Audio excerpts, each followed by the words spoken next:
लोकसभा चुनाव में बीजेपी के खिलाफ विपक्ष एकजुट होने की कोशिश में लगा है। विपक्षी पार्टियों ने आगे की रणनीति को लेकर बीते दिन बिहार के पटना में बैठक की। इस बीच AIMIM के चीफ असदुद्दीन ओवैसी ने इस पर कई सवाल उठाते हुए कहा कि मीटिंग में शामिल हुए नेताओं का ट्रैक रिकॉर्ड देखा जाना चाहिए। सांसद असदुद्दीन ओवैसी ने कहा है कि मैं नहीं चाहता कि नरेंद्र मोदी फिर से प्रधानमंत्री बने, लेकिन बैठक में गए नेताओं का पिछला रिकॉर्ड क्या है? क्या ये सही नहीं है कि कांग्रेस और बीजेपी सत्ता में रहे? सीएम नीतीश कुमार रेल मंत्री थे जब गोधरा हुआ, वहीं वो बीजेपी के साथ रहे हैं। नीतीश कुमार मुख्यमंत्री बीजेपी के कारण बने, उसके बाद महागठबंधन बनाया, फिर बीजेपी में वापसी कर ली, अब फिर से उन्होंने बीजेपी छोड़ दी है। कितना इम्पोर्टेंट? नहीं, सुनिए, हम भी नहीं चाहते कि 2024 में दोबारा देश के प्रधानमंत्री नरेंद्र मोदी बने। हम भी नहीं चाहते, हमारी भी कोशिश होगी, मगर आप इन लोगों का ट्रैक रिकॉर्ड क्या है? कांग्रेस बोलती कि नहीं, हम सबसे आगे रहेंगे। नीतीश कुमार ख्वाब देख रहे हैं कि मैं प्रधानमंत्री बन जाऊंगा।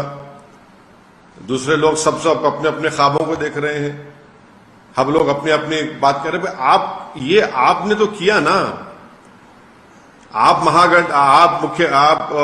जब गोधरा के वक्त आप रेलवे मंत्री थे, गुजरात जलता रहा, आप बीजेपी के साथ थे, फिर आप मुख्यमंत्री बन गए नीतीश कुमार साहब, फिर महागठबंधन बनाया, फिर मुख्यमंत्री बने, फिर आप चले गए, फिर आप वापिस आए। दिल्ली के मुख्यमंत्री तो 370 में बीजेपी को ओपन सपोर्ट करे, आज रो रहे हैं पूरे देश में कि बीजेपी ने ऑर्डिनेंस जारी करके मेरे अख्तियारात छीन लिए।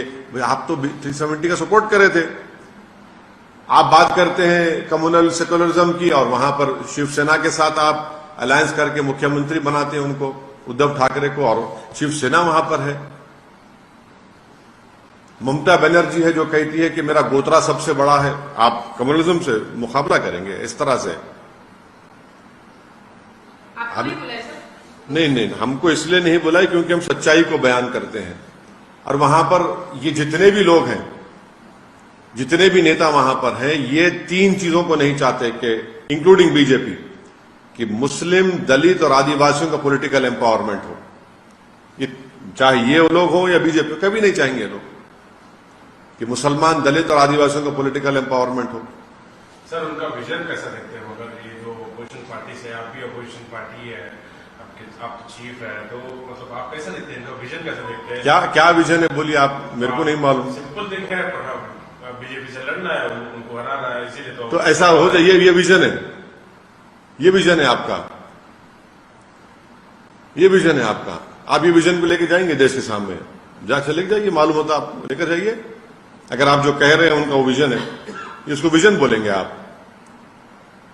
आपका विजन क्या है? आपका एजेंडा क्या है? कैसा होगा ये? I don't know. You see, we don't want Mr. Narendra Modi to again become the Prime Minister of this great country of ours in 2024. And for that, we definitely will be using our whatever efforts which are there. But this particular meeting which is being held today in Patna, what is the track record of all these political leaders who have assembled over there? Isn't it right that because of Congress, BJP came back into power twice? Isn't it right to say that Mr. Nitish Kumar was the railway minister when BJP, when the Gujarat genocide and program happened? He became chief minister because of alliance with BJP. He left BJP, formed Mahagठबंधन, became the chief minister, again left them, joined BJP, now again he has left them. Thirdly, Shiv Sena. Has Shiv Sena become a secular party? That Shiv Sena where Mr. Uddhav Thackeray as the chief minister stood up in the Maharashtra assembly and said that yes, we are proud of demolishing Babri Masjid.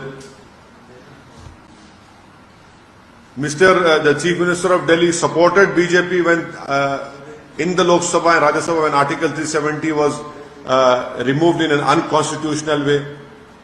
What is this? Mr. Nitish Kumar as the chief minister could not visit his own home district when a communal riot happened and 100-year-old madrasa was burned down. He could not go over there. So we don't know they are doing it. Let us see what happens in the future. I can only say I am reminded of this Urdu शेर that इब्तिदा इश्क के आगे देखिए होता है क्या, और दूसरा क्या है कि हुनूस दिल्ली दूरस्त। सर कौन लगता है आइडियल पीएम?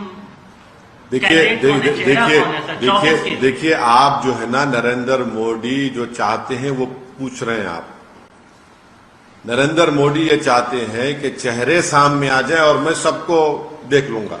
हम ये कह रहे हैं कि चेहरे नहीं, 540 लोकसभा की सीटों पर नरेंद्र मोदी से मुकाबला होना चाहिए।